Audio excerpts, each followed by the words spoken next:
Perfecto, gracias, Romy. Muchas gracias. Bueno, bienvenidas Aide y Luis. Tal vez se sume alguien más. Había muchos inscriptos. Hoy es viernes de un feriado, entonces a veces eh, quizá alguien no se pudo conectar. Igual va a quedar grabada la charla para los que la vean, ¿no? Eh, o los que las deseen ver posteriormente, los que no la puedan ver en este minuto. Eh, Como una breve introducción, Aide, vos me contabas que llegaste por un WhatsApp de Romina. A la Sí, comunidad de meditación cristiana, ¿la conocés? Para ponerte un poquito en contexto. sí, yo estoy meditando hace más o menos, no me acuerdo exactamente, pero 4 o 5 años. Empezamos Eh, en la parroquia de la Asunción Buenísimo, y genial, después cuando vino la pandemia, empezamos a hacerlo por Zoom. maravilloso. Gracias, gracias por ese dato. Entonces, estás en contacto con Miguel Ángel y el grupo de Mar Sí, del sí, Plata. sí, sí. Miguel Ángel Buenísimo, es nuestro guía. genial, genial. Bueno, querido amigo. ¿Y vos, Bueno, José María, dónde estás? mira, yo estoy en Capital. Ajá, Bueno, ahora en este momento fui coordinador nacional muchos años y en este momento coordino lo que es Meditatio de Argentina, además de servir en algún otro rol en la comunidad internacional. ajá, Y Meditatio de Argentina está orientada o sea, Meditatio dentro de la comunidad mundial, en todo el mundo, es la división que eh, difunde la práctica y las distintas herramientas que la meditación brinda para la comunidad en general. Por ejemplo, en los claro, campos o sea, no es necesario participar en la comunidad, pero si alguien está interesado, por ejemplo, y quiere aprender y luego llevar la práctica a claro. cárceles o a temas medioambientales o a temas de desarrollo personal, como es esto Ajá. de Enagrama, por ejemplo, o a temas de justicia social. Bueno, es acción social, digamos, es la meditación puesta al servicio de la acción social, ¿no? Ah, muy bien, muy bien. Así que desde ahí que vamos a compartir un poquito, ¿no? Y con el ojo, ¿no? Porque, ¿qué pasa? Eh, Esta es mi experiencia y me gustaría, ante todo, dejar la pregunta para que la reflexionemos brevemente entre los tres, ¿no? Porque para mí es muy, muy central de por qué tiene sentido conocer, estudiar y aplicar, ¿no es cierto?, como herramienta en nuestro camino espiritual al eneagrama, ¿no? Que es una de tantas herramientas, pero a mí me resulta una herramienta muy cercana, o sea, muy verdadera, la encuentro muy auténtica, muy valiosa, y particularmente para los que tenemos educación y el contexto cristiano y católico, ¿no es cierto?, si queremos la cosmovisión, ¿no?, cristocéntrica, es muy útil. ¿Y por qué entonces digo que es la meditación y lo que les voy a contar para mí muy esencial, ¿no? Cuando meditamos, cuando yo empecé a meditar, no hace como 30 años, no encontré ese lugar de paz, ¿no? Y ese lugar como de hogar. Eh, en la tradición contemplativa después, ¿no? Empezó a aparecer una y otra vez que leía textos del maestro Eckhart, de otros místicos, del propio Lawrence Freeman o de John May, esto de volver a casa, ¿no? ¿Por qué? Porque los contemplativos cristianos lo que dicen o decimos los que practicamos algo de vida contemplativa es que cuando meditamos es como que volvemos ese amor incondicional de Dios Sí, en nosotros. Yo no sé si les pasa que meditamos y al principio, bueno, cuesta, pero cuando ya le agarramos como el gustito y logramos estar en paz, es una sensación como de estar casi, casi, ¿no? En el seno materno, ¿no? Casi sí, como de vuelta, ¿no? Dicen, ¿no?, que cuando estamos en la panza de mamá, sí, sin duda recibimos, ¿no?, las angustias que sufre mamá, todo, pero no necesitamos de nada, estamos ahí, estamos como en una gran felicidad, una gran contención, ¿no? una gran calma. Una gran calma. Sí, Fíjense que en las tradiciones de nuestros pueblos originarios, ¿no? Eh, por ejemplo, qué importante es el sonido del tambor, ¿no? Que replica un poco Claro. el corazón de mamá, ¿no? Y nos calma. Si alguna vez estuvieron, ¿no?, visitando algún poblado originario, y ustedes ven ahora Luis está ahí en zona de Diaguitas, el tambor, ¿no? Boom, boom, y nos trae como una... Y al meditar nos pasa también eso, porque casi que podemos escuchar nuestro propio corazón, ¿no? Ajá. Entonces, los contemplativos cristianos, a través de esta práctica del silencio, la repetición del mantra, ¿no?, puede ser casi también, ¿no? A veces me hace acordar, yo soy papá de 4, cuando hacíamos la ecografía y se escuchaba todo ese Sí, ruido. sí, sí, sí, La repetición del mantra también te lleva un poco como volver a casa, ¿no? sí, es Por eso verdad. los contemplativos le dicen volver a casa, ¿no? Esa casa, al volver, entrar en el reino, es otra imagen que podemos usar, ¿no? Que está dentro y entre nosotros. Ahora, salimos de nuestra práctica y yo al principio no sentía que, qué lindo, y ahora veo todo distinto, y no, y a cualquiera que no se comporte, ¿no?, de manera así, que no valore el recogimiento, no voy a decir pobrecito, ¿no? Es como que digo, bueno, yo medito y ya está, ya encontré la solución, pero después me doy cuenta que tengo que seguir vinculándome con gente y que me vuelvo a enojar y que me vuelvo a... Entonces, yo me di cuenta con los años, y en general es la experiencia, que meditar es como si yo te dijera, bueno, tomé conciencia que meditar es tan importante como respirar. Es decir, yo no concibo estar vivo si no respiro. Sí, No puedo estar vivo. Bueno, si no medito, si no recuerdo quién soy de verdad y tomo contacto con mi verdadero ser, ese que era cuando yo estaba en panza de mamá, que sigue estando ahí adentro vivo y sigue transformándose, y desde la mirada cristiana es ese Cristo que hace todas las cosas nuevas y me renueva, es decir, no San Pablo que dice revístanse del hombre nuevo. Bueno, es todo esto, pero sigo siendo un ser humano vincular y me encuentro con ciertas pasiones, ¿no? Con ciertas emociones a veces muy destructivas, ¿no? La ira, la envidia, sí. la vanidad, ¿no? Esto fue lo que motivó a los padres y madres del desierto a retirarse, dándose cuenta que el problema no era ni el contexto, ni los romanos, ni... El problema era encontrar esa serenidad y esa manera de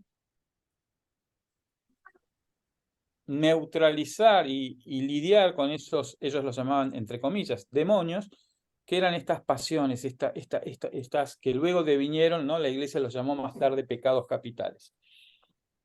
Entonces, vamos a repasar un poco esa historia ahora, pero tiene todo que ver entonces que yo creo que para estudiar y hacer el camino del eneagrama de la mejor manera posible, para mí es esencial meditar para tener un punto de observación correcto, para comprender el mapa completo, ¿no? Lo Claro. digo porque en mi profesión, yo también, digamos, en mi práctica privada, ¿no?, profesional, yo vengo de la empresa, de ser gerente muchos años, estoy formado de joven como ingeniero industrial.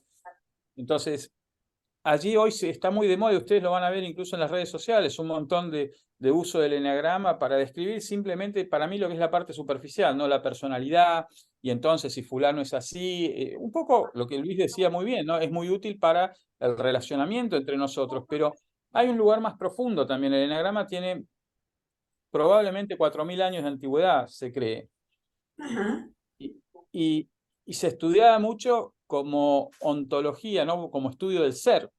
ajá, Entonces, hay una parte, sí, yo me puedo quedar con la parte, así como en meditación, me puedo quedar con lo que conocemos popularmente como mindfulness o atención plena, ¿no? Y qué lindo que es porque me baja el estrés, qué sé yo. Pero si estoy en un camino espiritual, me ayuda a comprender, me ayuda a integrar, ¿sí? ¿Se comprende hasta ahí? Bueno, entonces voy a compartirles pantalla ahora para iniciar este pequeño recorrido. Que en realidad, o sea, es un pequeño recorrido, esto es una charla introductoria a un programa que si conseguimos 5 inscriptos, lo arrancaremos el martes próximo, que será de 5 encuentros, pero acá es un resumen breve y una introducción como para mostrarles digamos, de qué trata, el porqué de la importancia de la meditación en el enagrama, por eso lo hemos llamado como un camino de autoconocimiento y de vida plena. Y también, bueno, contarles de qué va a tratar el programa y escucharlos y responder preguntas, etc. Entonces, comenzamos, ¿no?, con esta imagen de regresar a casa, ¿no? Los cristianos contemplativos solemos utilizar esta expresión, les decía yo recién, regresar a casa, cuando describimos la meditación, porque refleja la experiencia de una profunda conexión e intimidad con Dios. En la práctica de la oración contemplativa o la meditación buscamos cultivar una sensación de quietud y silencio para abrirnos a la presencia de Dios en nuestro interior. La meditación se caracteriza por dejar de lado las distracciones y entrar en un estado de entrega interior. Es decir, todo lo que quizá de niños, ¿no?, nosotros recitábamos, ¿no?, como el reino de Dios está cerca, en fin, y como palabras, ¿no?, aquí en la cabeza, ahora es experimentar ese reino adentro nuestra, esa entrega hacia ese reino de Dios que no es otra cosa, ¿no?, que la paz y el amor incondicional e infinito. El camino contemplativo te dice, mira, no leas tanto, experimentalo. Esto es lo que hacemos los que meditamos. No, está bien, puedes leer un montón de cosas, pero por ahí te vas a marear. No te olvides de la parte experiencial, no te olvides, ¿no? En teología se llama la parte apofática, lo que Dios, defino a Dios, ¿no?, como decía San Agustín, si no me equivoco, si lo puedo pensar, no es Dios, si lo puedo imaginar, no es Dios. Defino a Dios por lo que no es. Esto es lo que en teología se conoce como la vía negativa. Entonces, ya que no lo puedo, decía, esto sí lo decía Meister Eckhart, ¿no?, un dominico del siglo XIII, no puedo acceder a Dios por el pensamiento, pero sí puedo acceder por la experiencia. Y también aparece en otro texto medieval inglés contemplativo llamado La nube del no saber, que quizás alguna vez lo escucharon dentro de alguna de las charlas o en los grupos de meditación, porque es uno de los textos que usamos. Entonces, esto es la centralidad, ¿no?, de esta noción de volver a casa, que me gustaría que nos quedemos, ¿no?, con esa sensación, porque ahora les voy a contar un poco más cómo es que nos vamos de casa, ¿no?, habitualmente y cotidianamente. Este concepto de regreso a casa resume la idea de que en la meditación dirigimos intencionalmente nuestra atención hacia adentro y reconectamos con nuestro reconectamos con nuestro verdadero yo, perdón que hay un error de tipeo, que en última instancia está unido con Dios. Representa un regreso a un lugar de paz, plenitud y pertenencia, así como puedo sentir una sensación de comodidad y pertenencia al regresar a casa después de un largo viaje. Los cristianos contemplativos creemos que la meditación nos devuelve la plenitud de nuestra relación con Dios. Hay otra imagen muy bella, ¿no?, para imaginarnos esto, porque lo bueno es que esto deje de ser un cuentito para que pase a ser una experiencia, y que la que fue muy buena en esto fue Teresa de Ávila. ¿Alguna de ustedes conoce algo de las moradas de Teresa? Lo que escribió, les cuento un poquito, vale la pena, ¿eh? Les cuento. Teresa, cualquier cosa me paran, ¿eh? No tengan vergüenza, no sean tímidas y tímidos, Luis. Teresa, un superior de ella la vio tan realmente conectada a la tipa, que le dice, che, ¿por qué no le enseñás a tus hermanas del monasterio, del convento, cómo es que orás vos, que lo hacés tan conectada? Y dice, bueno, mira, o sea, él dijo, lo primero que le contesta es, mira, no me pidas a mí que escriba algo para enseñarlo, porque soy la peor, no sé escribir, no sé. Bueno, finalmente se decidió a escribir. Y dice, mire, imagínense un castillo de cristal, ¿no? Imagínense que hay una primer morada, ¿no?, donde está el trajín diario, ¿no?, están las alimañas, decía ella, ¿no?, las cosas de todos los días que nos distraen. Y progresivamente, ¿no?, vas entrando, es como si entraras a la casa del rey, ¿no?, del castillo, y el rey está en la última y séptima morada, donde está la unión íntima tuya con ese rey, con ese Dios, ¿no? Entonces, esto también es lindo, como la imagen, ¿no?, que dice acá, que es como volver de un largo viaje a casa. Y bueno, todos los santos días, cuando salimos a la calle, es como que nos vamos de viaje, ¿no? Y después volvemos a recogernos en el momento de meditación, por ejemplo. ¿Sí? Pero cuando salimos, a veces nos quedamos, como decimos coloquialmente, enganchados, ¿no? Estoy reenganchado, me enganché porque el taxista me trató mal y el kiosquero me dijo tal cosa y mi jefe para la otra. Y entonces vuelvo, ¿no?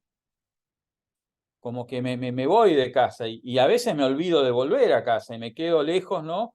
Añorando casa, ¿no?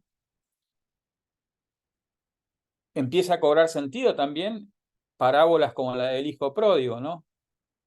Nos vamos, ¿no? Y la pasamos mal, pero nos olvidamos que hay un Padre que nos ama y que puede volver siempre, ¿no? Y eso es lo que hacemos cuando volvemos, ¿no?, a la noche y a la mañana a nuestro periodo de meditación, ¿sí? Entonces, pasa que muchas veces nos olvidamos, pero bueno, o sea, o muchos ni siquiera queremos, ¿saben? Lo que nos cuesta a veces, quizá vos, Aide, o Liliana lo saben, porque quizá hasta decidirse a comenzar a meditar costó mucho, porque venía la gente, ¿qué? Sentarme en silencio a repetir una palabra, eso es una pérdida de tiempo total. Acá hay que laburar, viejo. ¿Cómo voy a parar y me voy a sentar? Soy un vago de miércoles. No. Entonces, la verdad es que es algo muy saludable poder hacerlo, pero esto del eneagrama tiene un poco que ver de por qué nos quedamos enredados a veces en ciertos sufrimientos que cuesta mucho llegar a comprender que en gran medida son inútiles. Pero esa es la experiencia humana, no queda otra. Pero nos ayuda a comprender que quizá tanto la meditación como el estudio del eneagrama que son inútiles. Sigo. Además, el lenguaje de regresar a casa enfatiza la idea de que nuestro verdadero hogar es Dios. Por eso les hago referencia también al hijo pródigo, porque es una hermosa metáfora y se comprende mejor, o creo, a mí me ayuda a comprenderlo mejor luego de este cuentito y de esta explicación un poco de la mirada contemplativa cristiana.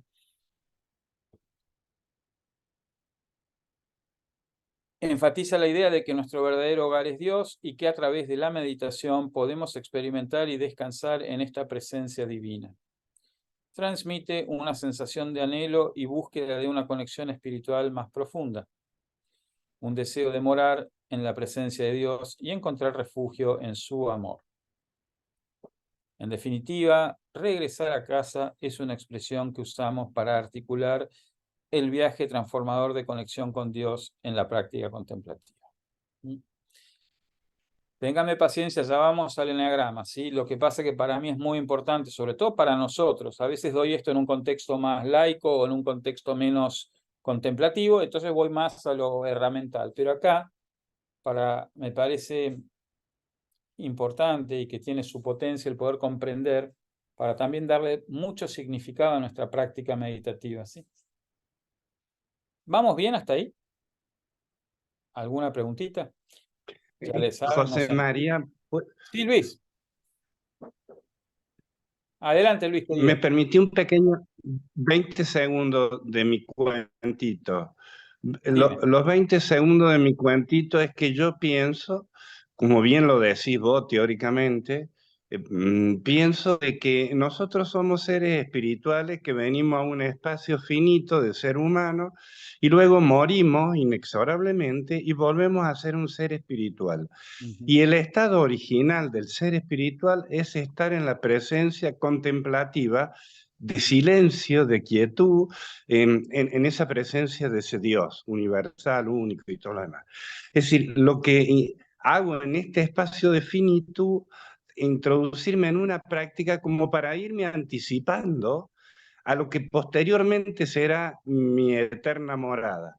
Es decir, como para ir adquiriendo un ejercicio previo para luego, ya cuando me toque la hora señalada, es tener algo de esa experiencia en mi espíritu. Y lo tomo así y eso me resulta práctico.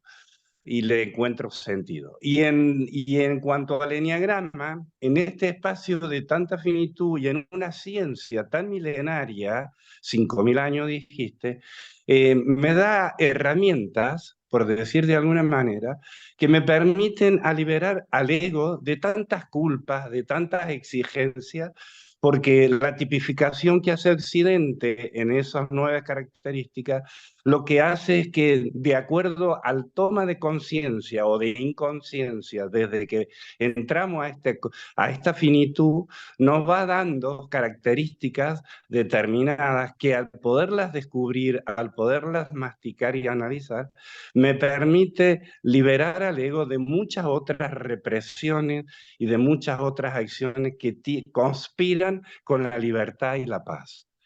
Cierro. Perdón. Gracias.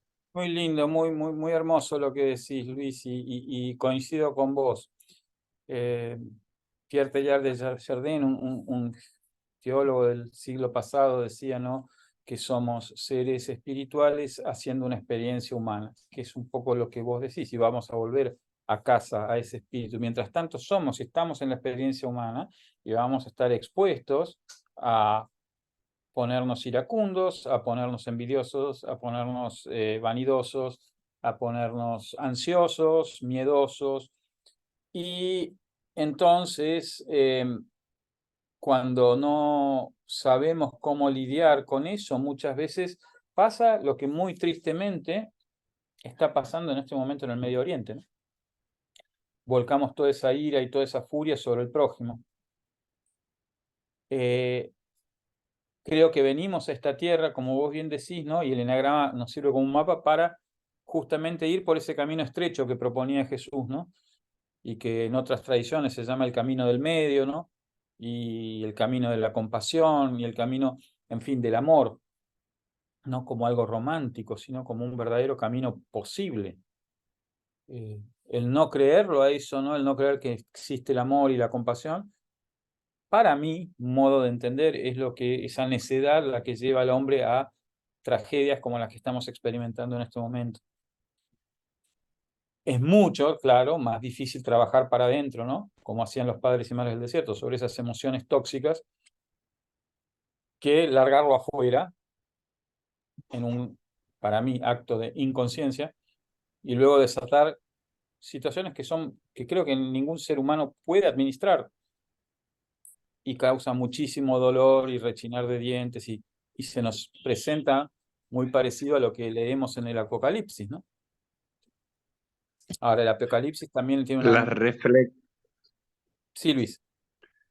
Las reflexiones del padre Estéfano de hoy son de un Hermoso. valor Maravilloso. invalorable. Las Maravilloso. palabras que ha escrito ese hombre hoy acerca de la guerra tienen una realidad, una profundidad y un sentido exacto de nuestra conducta humana, de lo que debemos hacer frente a esta realidad. Totalmente de acuerdo. Gracias por traerlo. Bueno, sigo entonces. Entonces, yo les hablaba de este dominico, Meister Eckhart, ¿sí? Era un adelantado, un tipo con una conexión, un místico, probablemente el más prominente dentro del catolicismo, que le valió, como a la mayoría de las personas, ¿no?, que desafiaron a la institución, o sea, que dijeron cosas que de algún modo incomodaba a la institución iglesia, le valió estar prohibido casi, o sea, se salvó de la muerte porque se murió él antes, pero estaba en un proceso de que lo querían ejecutar por su pensamiento, por su prédica, sus ideas. Por ejemplo, él llegó a decir cosas, ¿no?, como que a Dios no se lo puede definir, no lo puede imaginar como un señor de barba, varón, masculino, sino que Dios es experiencia, con lo que les decía antes, no se puede definir, sino que se experimenta. Entonces decía yo, le rezo a Dios que me libere de Dios. Bueno, expresiones como esa le valió, ¿no?, que hasta hace muy poco, que Benedicto, si no me equivoco, fue quien lo reivindicó y digamos, la orden dominica, él pertenecía a la orden dominica, luchó durante 7, 8 siglos para que pues, este hombre finalmente se lo perdone y se lo considere un maestro de la iglesia. Y hoy se lo considera un maestro de la iglesia, un maestro espiritual central del cristianismo. Entonces él decía, Dios está en casa, somos nosotros los que estamos fuera. Entonces, quedó claro de por qué Dios está en casa, ¿no? Cuando hablábamos al principio de esto de la meditación y de esto de recogernos y quedarnos en silencio y que tú simplemente experimentando a Dios, como si estuviéramos en el seno de mamá. Pero él decía, nosotros nos vamos afuera. Y acá es donde quisiera, porque el eneagrama, ustedes si algo escucharon del eneagrama, habla, ¿no?, de 9 tipos de personalidad, ¿no? Y que esos 9 tipos de personalidad tienen cada uno una pasión, ¿no? Y esas pasiones se llaman ira, lujuria, gula, que, uy, qué parecido, ¿no?, a los pecados capitales. Bueno, tiene todo que ver porque en eso se basa después la Iglesia en un concilio para establecer, ¿no?, formalmente los 7 pecados capitales. Pero los estudiosos del eneagrama definieron 9 posibles. Y ya les digo, para mí, el eneagrama o cualquier otra herramienta de autoconocimiento no es más que un modelo de la infinitud que es el cosmos y el ser humano mismo, ¿no? Es infinito. Cada uno de nosotros es absolutamente único, irrepetible, y estas cosas nos ayudan a comprendernos. Pero jamás podemos decir, yo soy así, porque el eneagrama dice que yo soy así, y listo, ya estoy condenado, ¿no es cierto? No, todo lo contrario. Todo lo contrario. Me habla de un momento en que yo encarné, ¿no? El cristianismo es una religión esencialmente encarnada. Jesús, Dios de Dios, encarnó. Y nosotros encarnamos también. Entonces, al momento de encarnar, había una serie de circunstancias, ¿no?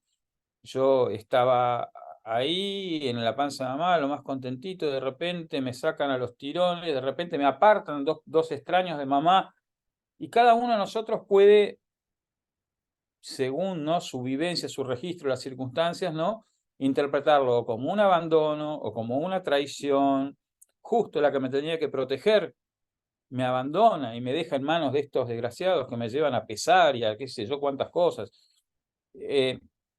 Entonces todo eso va quedando y después se va sucediendo. Hay muchas prácticas que eran muy comunes, ¿no?, que generaban heridas. Por ejemplo, ¿no?, había una época, a mí mi mamá en su época era como que no estaba bien dar el pecho porque no sé si la deformaba o qué sé yo. Bueno, y se usaban mucho nodrizas o muchas mamás no daban el pecho.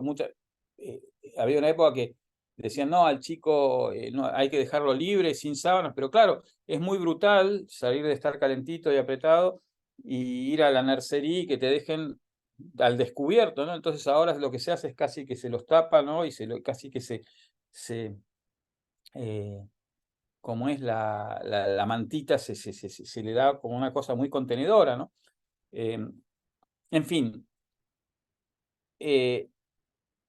esas sensación de desconectarme del amor, ¿sí?, tiene mucho que ver con la noción de pecado que para los griegos, ¿no?, la palabra que está en el griego, de donde está la primera traducción de los evangelios, ¿no?, es en griego, y la palabra que se usa es hamartia. Y hamartia tiene la noción de errar el tiro, no dar en el blanco. A ver, un segundo. Ahí está. Hamartia es, bueno, yo tendría que estar unido, ir hacia este centro y me voy del centro, ¿sí? Me voy, o sea, le erro al blanco. Entonces, cada vez que yo entro, ¿no?, yo en realidad estaba rodeado, estamos siempre rodeados, estamos en Dios que nos creó, nos ama, lo veamos como lo veamos, digamos, la vida, todo lo que vemos que vive alrededor vive, existe por amor. Se renueva por amor, una planta crece por amor, nosotros crecemos por amor, el amor está en todas partes. Somos nosotros, como dice Meister Eckhart, los que nos vamos campo afuera. Pero esto es muy humano, ¿sí? Desde la cuna. que sentimos, ¿no? Que nos llevan, que nos sacan, que nos mueven, que salimos del vientre materno. Entonces desarrollamos, inevitablemente, para defendernos de ese mundo cruel y hostil, estas 7 pasiones, ¿no? Para el cristianismo. Vamos a ver después en el modelo del eneagrama por qué son 9. Estas 7 pasiones son la soberbia, la avaricia, la lujuria, la ira, la gula, la envidia y la pereza, ¿sí? ¿Vamos bien hasta ahí? ¿Se entiende? ¿Alguna preguntita? Bueno, entonces, desde la mirada contemplativa, pecado equivale a alejarme del amor esencial. Cada vez que yo me pongo iracundo y me las agarro con el vecino, con el colectivero, con el peatón, cuando voy manejando, me estoy alejando de ese amor esencial. La ira, por ejemplo, ¿no? Es un veneno que tomamos nosotros esperando que le haga efecto al otro, dicen por ahí. Y eso es muy real, sobre todo cuanto más viejos nos ponemos, nos damos cuenta de eso, ¿no? Entonces, ¿por qué? Porque me estoy alejando de ese amor esencial al salir a correr al incendiario en vez de cuidar mi casa, ¿no? Cuando alguien me insulta en la calle es como si me incendiara la casa y en lugar de ocuparme de apagar el fuego, salgo corriendo al incendiario a veces y a veces con un palo en la mano. Entonces, esto es lo que es el pecado de verdad, ¿sí? Esa ira. ¿Y cómo vuelvo al centro? Por eso empieza a resonar tanto esto de meditar para volver a mi centro, para encontrar mi centro de vuelta, para aquietar, apagar el fuego en mi casa. Y después veo qué hago con el incendiario. Tal vez decida no hacer nada porque se va a ocupar el universo, Dios, el espíritu. O tal vez decida ir a hablar con él y preguntarle por qué hiciste eso, porque quiero sostener un vínculo con él. En fin, será el caso, ¿no? Cada caso tendrá una respuesta, pero desde luego que vamos a poder siempre desde nuestro centro decidir mucho mejor que secuestrados por esa emoción que generalmente no nos lleva a buenos destinos.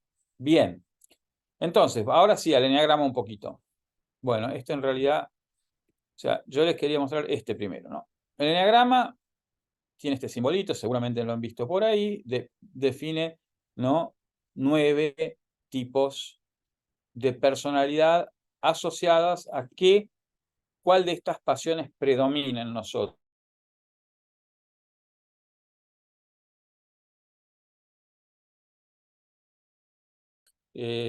Cotidiano que tenemos de gula, de lujuria, como gula comer y lujuria sexual nada más y avaricia de dinero, sino algo más simbólico, ¿no? Cuando hablamos de gula es que picoteamos un poco de todo en la vida, ¿no? Que nos gusta un poco de todo y no nos alcanza nada. Lujuria es que necesitamos todo intensamente, ¿no? Entonces, si voy de compras, compro todo el shopping, y si voy a comer, me como todo, y si tengo una relación, soy totalmente acaparador, ¿no? A ese tipo, la lujuria por la vida, más que la lujuria en términos no habitualmente, a la que nos referimos habitualmente, que es el plano erótico sexual. Cuando hablamos de avaricia, por ejemplo, como pasión, no se trata solo del dinero, sino una especie de esas personalidades, ¿no? Demasiado reservadas y que no se comparten y que tienen mucha dificultad para establecer vínculos y se guardan mucho para ellas, ¿no? Quizá mucho conocimiento. Generalmente ahora vamos a ver cuál es el arquetipo de cada una de estas pasiones. Entonces, ahora sí voy a la siguiente, donde vamos a entrar un poco en a dónde me lleva, ¿no? Cada una de estas pasiones muy vinculadas a los pecados capitales. Los estudiosos del eneagrama, en el programa vamos a ver un poco de la historia del eneagrama, ¿no? Esto es muy antiguo, pero los que le dan la forma más moderna comienzan en el siglo pasado, con George Gurdjieff, con Oscar Ichazo, con Claudio Naranjo, con Ross Hudson, con Don Rizzo, con Helen Palmer, un montón de gente que van desarrollando y actualizando todo este conocimiento milenario, pero deciden no dejarlo en 7, sino en 9, ¿no? En 9 formas posibles, o 9 pasiones fundamentales que nos moldean la personalidad. En rigor, es esa pulsión que tenemos, que venimos de algún modo a morigerar a esta vida, para poder centrarnos, para poder integrarnos y para poder, de algún modo, ¿no?, alcanzar ese reino y esa vida eterna. Un poco lo que decía Luis, para que cuando volvamos realmente podamos, ¿no?, volver a esa casa del Padre, como decimos los cristianos. ¿Vamos bien hasta ahí? Perfecto. Entonces. Bueno, nuevamente. Bienvenido, Luis, te había sido. Qué suerte que viniste. Justo estábamos entrando un poco en los arquetipos. No, lo estoy siguiendo, tengo mala conexión. He liberado los datos móviles para ver si de la habitación me toma bien el Wi-Fi. Parece que se ha estabilizado.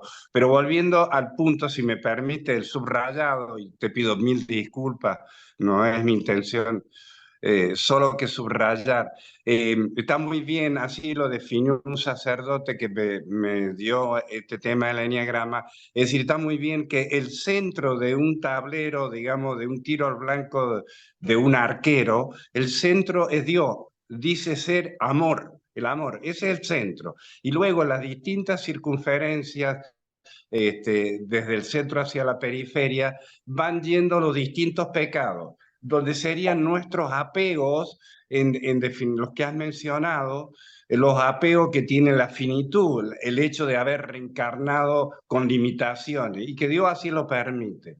Entonces, el errarle al centro en cada actitud es una flecha, en cada actitud, en cada palabra, en cada decisión, es una flecha lanzada hacia ese tablero y que cuando erra al amor verdadero, como dice Estéfano, al amor como única realidad, entonces entramos en alguno de esos apegos, en alguno de esos pecados y nos quedamos ahí impregnados con las consecuencias que trae ello.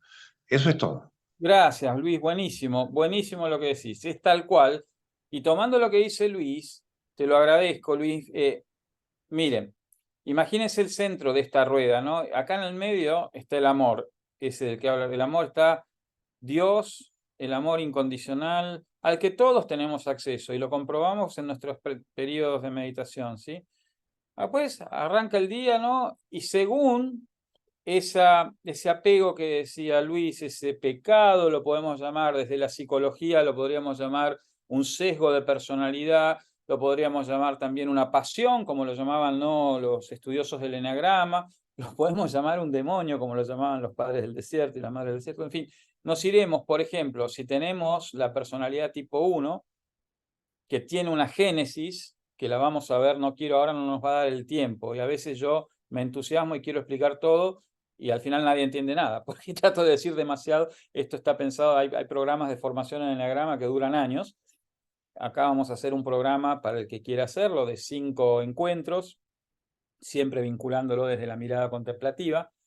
Pero entonces, la génesis, hay unas ciertas condiciones de hogar, de situación de papás, de cuidadores, si no tuve papás, que me llevan a ser perfeccionista, ¿no? Entonces me enojo con el mundo porque no es como yo quisiera, ¿no?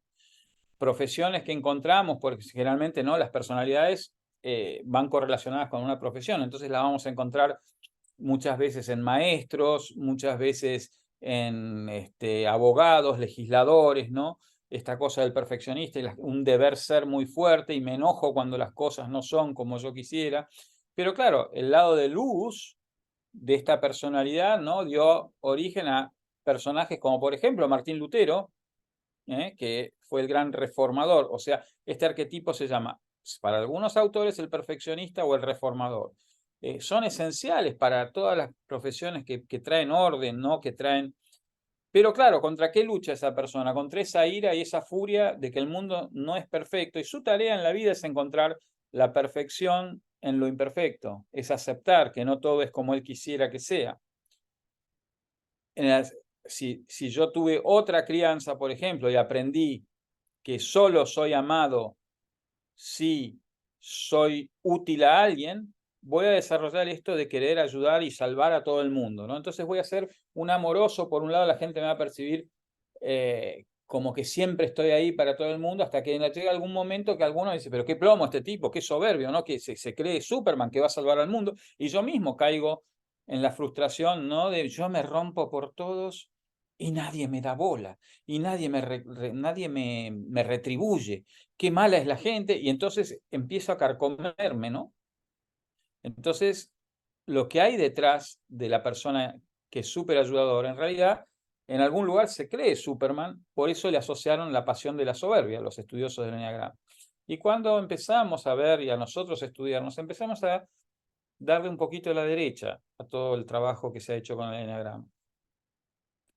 El número 3, ¿no? Nosotros estamos acá en el centro, pero cuando llegamos a este mundo nos encontramos con cuidadores y con un entorno, puede ser incluso la escuela, puede ser mis amigos, que a menos que yo sea, o sea, yo aprendo, ¿no? Que de golpe hago las cosas bien, traigo 10 en el boletín, luego me recibo, soy un profesional exitoso, etc. Entonces todo el mundo me ama por eso, ¿no? Entonces, para sentirme amado, desarrollo esta personalidad del ejecutor o el exitoso. La contracara o la sombra del exitoso es la vanidad, es decir, se vuelve una persona un poco camaleónica que se adapta a la música que hay que tocar con tal de sentirse exitoso y muy dependiente del aplauso de los demás, ¿no? Y eso trae mucho sufrimiento a veces. Incluso, ¿no es cierto? Todas estas pueden derivar, ¿no? Cuando no está el enneagrama, habla a medida que trabajamos estas cosas. Por eso digo, la meditación es esencial para sentir ese amor, volver a sentirnos amados, ser autocompasivos con nosotros y mitigar la furia, la fuerza que tienen estos pecados, estas pasiones, estos demonios, ¿sí?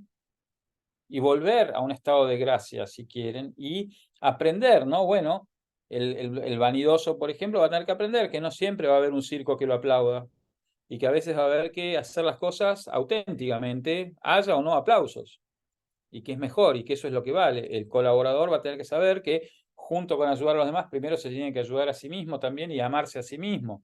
El perfeccionista va a tener, como decía yo, que antes que aprender, ¿no? A encontrar, ¿no? Como decía Jesús, ser perfectos como el Padre del Cielo es perfecto. Ah, no, pero ¿cómo Dios permite la guerra en este momento? Y Dios es perfecto, Dios sirve. El que no es perfecto es el ego humano, ¿sí? En este momento yo diría que hay un enorme desequilibrio de pasiones, ¿no? Lo decía Estéfano, como dijo Estéfano, por ahí ustedes lo conocen, ¿no? Pero es un sacerdote cercano a la comunidad, un tipo contemplativo increíble, ha escrito libros hermosos y justo hoy escribió una reflexión, ¿no? Y dice, la vida no conoce de naciones, la vida es vida, las flores crecen del lado de Gaza y del lado de Israel también, y la luna sale para Gaza y para Israel, y el sol sale para Gaza y para Israel, es decir, el que hace los enfrentamientos es el hombre, y son estas pasiones fuera de equilibrio, ¿sí? Entonces, el enneagrama, y hay toda, ¿no? Un cuerpo, ¿no? O sea, si ustedes, no sé si les gustan las redes sociales, van a encontrar hoy en día infinitas fuentes de conocimiento del enneagrama. Hay libros antiguos, no tanto, y muy actuales, todos los días se escribe, se sigue investigando, por eso es un camino de autoconocimiento y que uno saca muchas herramientas cuando sufre por ejemplo, ¿no? Supongamos la personalidad tipo 9, que es el mediador, ¿no? El pacificador. Bueno, dice la leyenda, ¿no? Que una personalidad tipo 9 que siempre está mediando, súper diplomática. Bueno, fue un niño que en casa, ¿no es cierto?, se abría la boca, le pegaban 3 cachetazos y le decían, callate, no jodas, salí, y no, bueno, entonces no vamos a enojar a mamá, no voy a enojar a papá, mamá, papá, digamos, háganse amigos, miren, en realidad no te... Pero en el fondo, ¿no? Lo que puede pasar es que también esa personalidad, al ver que el conflicto es inevitable y que no puede salvar todos los conflictos, caer en una profunda depresión, ¿no? En la pereza y de la pereza a la depresión. Entonces, pero hablo ya en términos clínicos y eso trae un terrible sufrimiento, ¿no? El iracundo puede caer en cuadros neuróticos que también trae un terrible sufrimiento. Este tema de la soberbia y el colaborador, ¿no? Que de golpe se da cuenta que por más que se mate, el mundo no lo reconoce, también puede caer en una terrible depresión o crisis de ansiedad. O en enfermedades físicas, por supuesto, ¿no? En enfermedades físicas también. Entonces, el trabajo interno es volver al amor permanentemente. Saber que, como el hijo pródigo, el padre me ama, no importa que no tengo que salvar al mundo, ni tengo que ser perfecto, ni tengo que, me tiene que aplaudir todo el mundo, ni tengo que ser el mayor artista, porque este eneatipo 4 también se lo conoce, ¿no? al arquetipo como el artista, o el individualista, o el creativo, pero claro, es una persona que de niño sufrió abandonos muy fuertes y sintió que todo el mundo la tiene más fácil que él, que todo el mundo, entonces desarrolla esta actitud, porque a mí, ¿no es cierto? Lo vemos mucho en artistas, ¿no? Que es ese dolor, esa herida tan profunda que los lleva a desarrollar una creatividad extraordinaria. Piensen, supóngase, en un Charly García, piensen tantos artistas, piensen en Van Gogh, ¿no? Que lamentablemente esa herida tan profunda le permitió una creatividad inmensa, pero también lo llevó al suicidio, pobre hombre. Un superdotado, Van Gogh. Hoy, obras por todo el mundo de él, itinerante, ¿no? Estuvo hasta hace muy poco acá en Buenos Aires, ¿no? Esa exposición inmersiva de Van Gogh. Yo tuve oportunidad de visitar el museo allá, pero basta con ver sus obras, ¿no? Tiene una conexión tan grande y a la vez no pudo sentirse amado al punto de no poder soportar más la vida, ¿no? Entonces, tenemos luego la personalidad. No me voy a detener porque ya estamos sobre la hora, no quisiera que se vaya mucho más allá de una hora, así ya tenemos espacio para preguntas. Pero el 5, su cualidad es la avaricia, el 6 es el leal o el cuestionador o el legalista, que la pasión, digamos, es el miedo, que es una pasión muy universal, está en la raíz de todas las demás, el miedo, ¿no? Por eso muchas veces en la vida contemplativa y en la vida espiritual decimos el antónimo de odio, perdón, el antónimo de amor no es odio, el antónimo de amor es miedo, es el miedo. Donde hay miedo no hay amor. Bueno, el optimista, la gula, o también lo llaman el epicurio, o el entusiasta, este arquetipo. Hay distintos autores que lo llaman de distinta manera, ¿no? Pero es la persona, ¿no? que todo bien, evita el dolor por todos los medios y prueba de todo y está constantemente buscando experiencias, ¿no? El 8, que es el jefe o el protector o el desafiador, se dice que su pereza su pasión es la lujuria, y el mediador, decíamos hace un rato, la pereza. Me quedo porque realmente desarrollar cada tipología es motivo de al menos un par de encuentros dedicados solo a ver las tipologías, y pasarlo muy rápido puede confundir más de lo que aclara. Es necesario poder entrar, que ustedes hagan preguntas, que conversemos, que se aclaren, porque si no puedo llegar a confundir mucho más de lo que aclaro.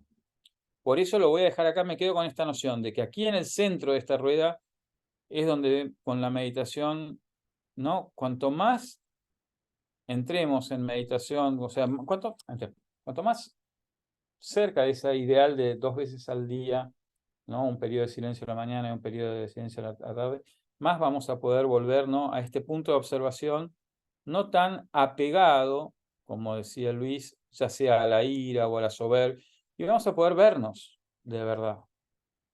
Vamos a poder ver nuestro verdadero yo, y no el yo pequeño, que es el yo identificado con el ego. Ego y personalidad, a los efectos prácticos, es lo mismo. Yo puedo ser una persona iracunda, pero no soy ira. Y puedo modificar con trabajo mi personalidad iracunda. Yo puedo ser una persona soberbia.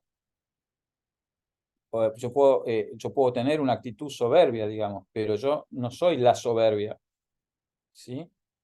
Tengo una actitud soberbia, estoy medio tomado y secuestrado, y esa soberbia, no sé, el otro día tenía un consultante con terribles problemas para controlar la ira, y era una persona muy importante y con muchas responsabilidades.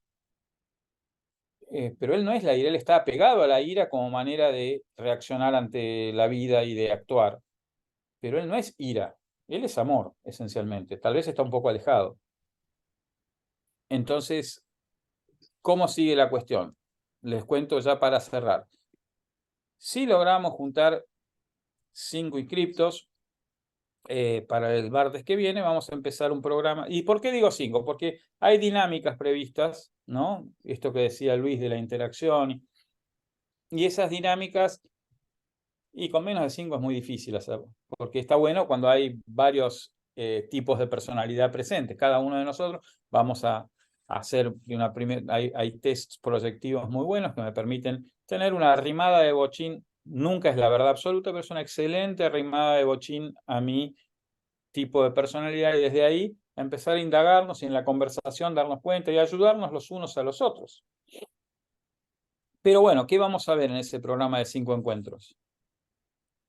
El programa se llama Meditación y Enagrama, un camino de autoconocimiento y de vida plena. Un programa introductorio al Enagrama donde nos enfocaremos en la importancia de la meditación como elemento central en el trabajo de desapego de las pasiones, entre comillas. Lo que decía Luis.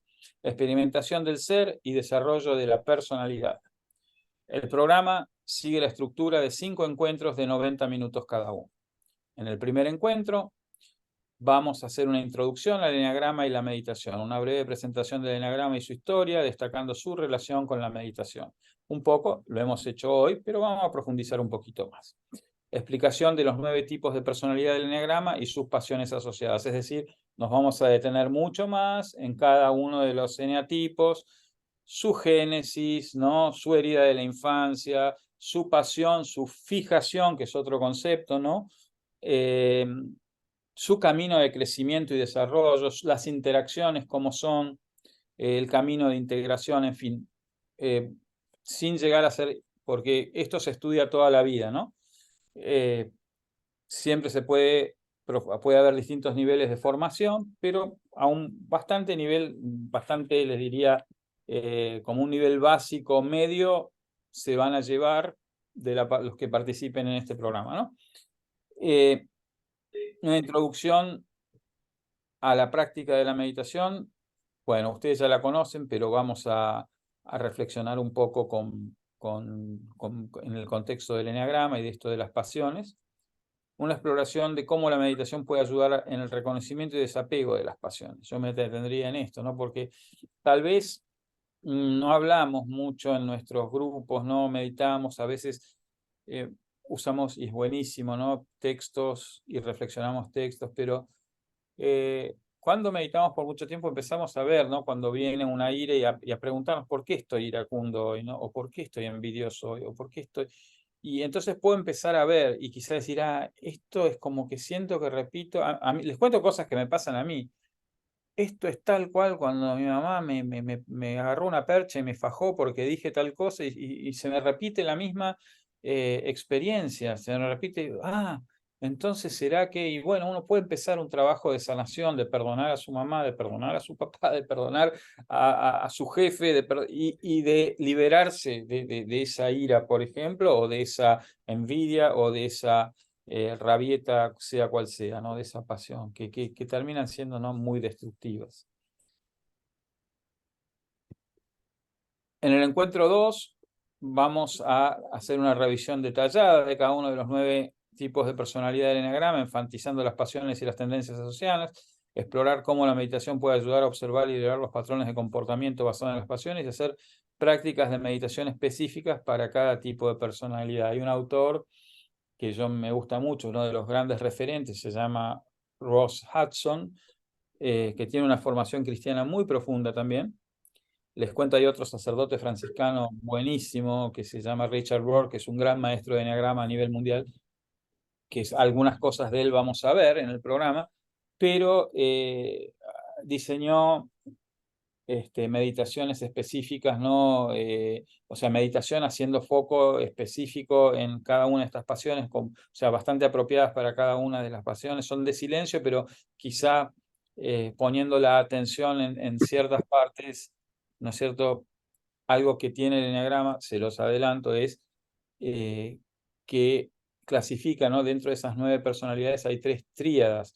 Hay un grupo de 3 personalidades que son de acción, hay un grupo de 3 personalidades que son de reflexión o mentales, y hay un grupo de 3 personalidades que son de emoción o del corazón.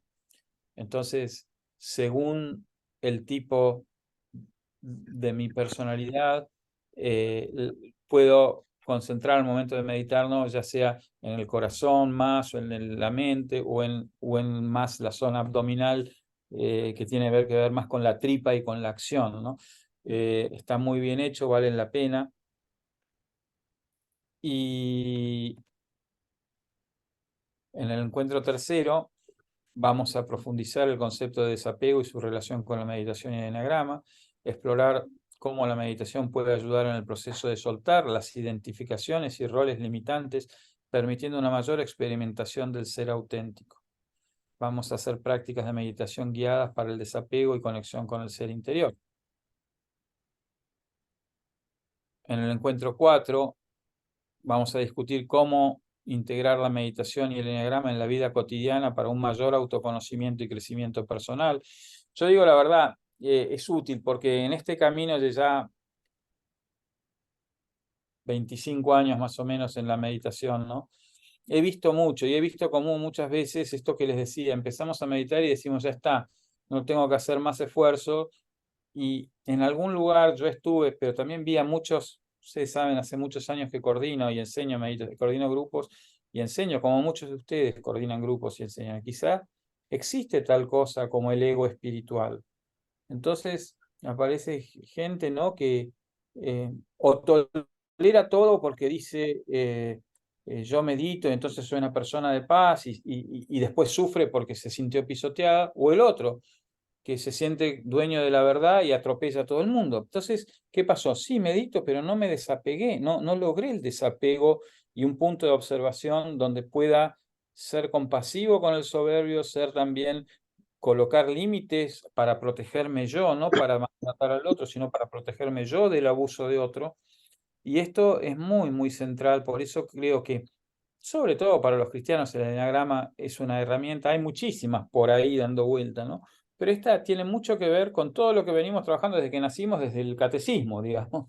Entonces, la exploración de cómo la meditación puede ayudar en el desarrollo de la personalidad de forma más auténtica, alineada con el ser, y ejercicios prácticos de meditación y reflexión para aplicar durante el día a día. Es decir, no quedarnos solos. O sea, yo me gusta, ¿no? Como soy, alguna vez me formé como ingeniero, les decía, es como, sí, la meditación es como el combustible. Un automóvil no puede andar sin combustible. Nosotros no podemos andar por ahí, ya a esta altura yo estoy convencido, sin meditar porque me descentro. Ahora, ¿alcanza con eso para que el automóvil alcanza con el combustible para que funcione el automóvil? Y también tiene que tener un buen conductor, también tiene que tener buenos neumáticos, y tiene que tener buenos frenos, y tiene que tener una buena carrocería. Si no, no me lleva. Y eso requiere mantenimiento. Bueno, el trabajo, por ejemplo, hay muchas herramientas, nuevamente les digo, pero el trabajo con una herramienta como el enneagrama, que está muy alineada con esta mapa del ser al que adherimos, o en el que por experiencia elegimos a aquellos que meditamos, está bueno. Estaba en el encuentro 3, me parece, ¿no? Vamos al 4 y el 5. 4, 5. O 4, a ver. Sí, el 4 ya lo habíamos visto. Y entonces, por último, vamos a hacer Sí. una integración de todo, reflexión sobre los aprendizajes y experiencias obtenidas durante el programa, un diseño de un plan de acción personalizado para continuar el trabajo de meditación, porque esto dura toda la vida. Si yo tengo una personalidad tipo 1, ¿no? Asociada a la ira, y un poquito iracundo voy a ser hasta el día que parta de esta vida. El tema es que no me corroa, que no me enferme, que no me destruya, que no me... O que si me toca enfermar, que bueno, que no me enoje con la vida, que desarrolle una personalidad más amorosa, más consciente de que soy mucho más que este cuerpo y que se me tocó, ¿no es cierto? Alguno de ustedes, bueno, Luis, yo capaz la conociste, Estelita en Córdoba, ¿no? Pero Estela Cepeda ya venía de hace muchos años con un cáncer y bueno, nos acompañó en un grupo de duelo que teníamos los viernes, ¿no? Y fue hermoso. Lamentablemente partió ya pasada la pandemia el año pasado. pero 3 años estuvimos, ¿no? Y ella o sea, ella nos acompañó a nosotros, creo, contándonos cómo la práctica contemplativa le ayudaba a aceptar, ¿no? A aceptar, incluso a reconocer que hubo cosas, tal vez en su juventud, que colaboraron ahora a estar enfermo, pero bueno, que ya está, y se reconcilió con el hermano, y se reconcilió con un montón de... Y bueno, y partió finalmente en paz, con mucho dolor para nosotros, pero yo creo que lo importante es darnos cuenta que somos finitos. Si hay algo seguro es que vamos a partir, pero la vida cristiana y la vida espiritual en cualquier tradición se arraiga en la trascendencia. Es decir, ¿cómo quiero? O sea, tiene que ver cómo esté mi... ¿Por qué decía Jesús, no? Que al ladrón bueno le dice, vas a estar en el reino mañana, porque el tipo se encontró el camino y aceptó y se arrepintió en eso, ya está, eso es suficiente, no se trata creo yo, ¿no? De tener la expectativa de irnos, ¿no? Con aplausos y, no sé, cada uno tendrá, o irnos, viste, con un mundo perfecto, o irnos con todo, ¿no? El lujurioso, sino de irnos, de entrar en el reino, ese reino de la paz, que creo verdaderamente, profundamente, ¿no? Que cuando los cristianos hablamos de vamos al cielo, es que nos vamos a la paz. Yo no concibo una persona iracunda, con una conciencia muy pesada, por eso se habla, ¿no? De la pobreza de espíritu en el Evangelio, eh, pasando a un estado automático de paz porque hizo las cosas bien, porque hizo las cosas perfectas. No, creo que no, creo que todo lo que trabajamos aquí nos lleva a convencernos que no es así, ¿no? Sin embargo, en el día a día es necesario trabajarlo porque somos humanos y vamos a caer una y otra vez en la ira, en los cabezadurismos, en las confrontaciones inútiles, en tantas cosas que por ahí nos hacen daño y terminan haciendo daño al prójimo, ¿no? Y en nuestra evolución no nos ayuda.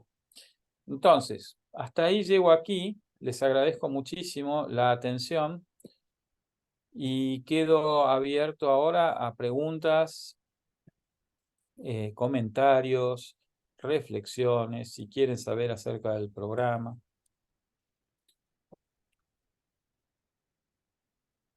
Romy, hasta ahora tenemos un inscripto en el programa, ¿no? O dos inscriptos en el programa. Bueno, tal vez conozcan gente que quieran, porque lamentablemente si no llegamos a 5 vamos a postergarlo, pero tal vez conozcan gente interesada. Si ustedes no pueden y quieran difundirlo, siempre para nuestro sustento no tenemos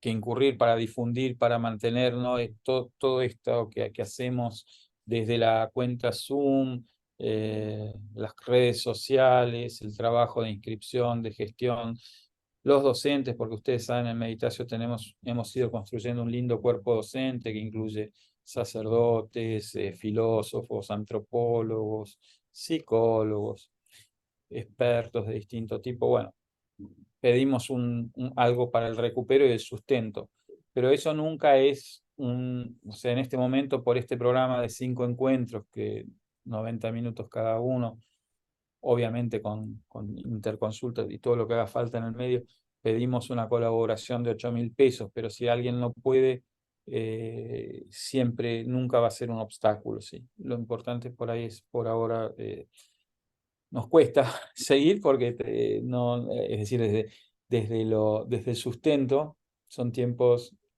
es todo un tema, ¿no? El del sustento, sobre todo para los católicos, ¿no? Porque parece que ni la iglesia le encuentra la solución al tema, pero yo creo que la fórmula monástica de nada más pedir para sostener la actividad es la que juega, sin querer ni acumular, ni lucrar, ni nada, simplemente poder sostener. Entonces, pero bueno, sepan que no es un obstáculo, sino es simplemente para poder seguir desarrollando propuestas que nos ayuden en el camino. Así que bueno, si quisieran hacer preguntas, Liliana, olvídate, si no podés y querés inscribirte, considerate inscripta, ¿eh? Se puede pagar en Eh, cuotas. Ah, se puede pagar en cuotas, sí. Pensé que era una pregunta. la verdad que, perdón, es hermosa todo lo que dijiste. Yo hace más de 30 años que medito con los primeros libros que conocí del padre Germain. Trabajé mucho en el Colegio Niño Jesús, donde tuve la oportunidad en santos lugares de conocer al padre Friedman y trabajábamos con los chicos. Pero bueno, a pesar de ser profesora en ciencias sagradas y filosofía, era catequista y daba formación cristiana. Y bueno, mi jubilación de docente no pasó por IPS, pasó por lo que es hoy PAMI, y la verdad que me es costoso en este momento. No, No me no, da no vergüenza decirlo. es para los que pueden y lo consideramos siempre cada caso, por lo que me contás que meditas hace mucho tiempo, que bueno, y tu situación no habría ningún problema. Nosotros pedimos que los que pueden lo hagan, ¿no? Pero así Bueno, que yo muy agradecida porque Una quizás pregunta, José María. ¿Qué día van a ser los encuentros? ¿Qué día de la semana? los martes de 17 a 18:30, ¿no es cierto, Romy? No me equivoco, ¿no? Empezando, la idea es empezar el martes próximo. Van a quedar grabados, es decir, si se pierden una clase, la pueden ver después y después hacemos consultas, ¿viste? Eso lo podemos ir haciendo. Está Eso no es bien. un problema. ¿Y cuánto es la colaboración? 8.000 pesos y se puede pagar en cuotas. Bien, perfecto. Sí, a Eh, veces, perdón, A ver, no, vamos a... que decía que a veces también yo les consulto cuánto es lo que pueden aportar, entonces con eso que puedan aportar también es valioso, ¿sí? A lo mejor no es la totalidad, pero ese aporte que se pueda, bueno, también suma, es bienvenido. Así es. No sé si, bueno, nos siguen, no tenemos los medios todavía para tener una página web del trabajo de Meditatio, pero sí estamos en las redes sociales y ahí pueden ver un poco toda la oferta de distintos, ¿no es cierto?, tipo de formación en temas como trabajo con la sombra, en temas como ecología, en temas como justicia social, meditación en prisiones, en fin. Y tratamos de sostenerlo, no, digamos que muchas veces vemos, ¿no?, que todo lo que tiene más sabor a, a una espiritualidad no cristiana convoca más, lamentablemente, y no, pero estamos decididos a que es un valor muy importante y que hace mucha falta, pues somos en Latinoamérica esencialmente formados por la matriz judeo-cristiana, ¿no? Y eso conforma nuestro psiquismo, nuestra emocionalidad, nuestra mente, nuestra manera de, nuestro ego, nuestra personalidad y la manera de integrarlo a Dios. Yo de muy joven, ¿no?, me planteé, ¿no? Dije, bueno, ¿qué es? ¿Está todo mal el cristianismo? ¿Me tengo que hacer hinduista o me tengo que hacer budista porque está todo mal? Porque entonces, ¿no? Entonces la gente en aquel entonces ya empezaban a aparecer los primeros escándalos, ¿no? Y las primeras... Y yo dije, no, ¿será que estoy mirando mal, ¿no? Y a mí me fue muy gratificante y personalmente, y creo que es lo que hace el padre Lawrence y lo que hacen todos, no sé, desde John May, ¿no? Es traer, si quieren, nuevamente la buena noticia, ¿no? Y mirar la vida desde ese lugar, un poco como lo decía Estefano hoy, y no desde un lugar tan dualista, ¿no? Vieron que la contemplación es el arte de lo no dual, de la no dualidad, del amor inclusivo y de comprender las diferencias y Perdón, trascenderlas. José María, yo me tengo que retirar porque me están tocando el timbre y estoy sola. Sí, perdón, no, disculpa, No, gracias, perdón. Aide, muchas gracias por estar, ¿eh?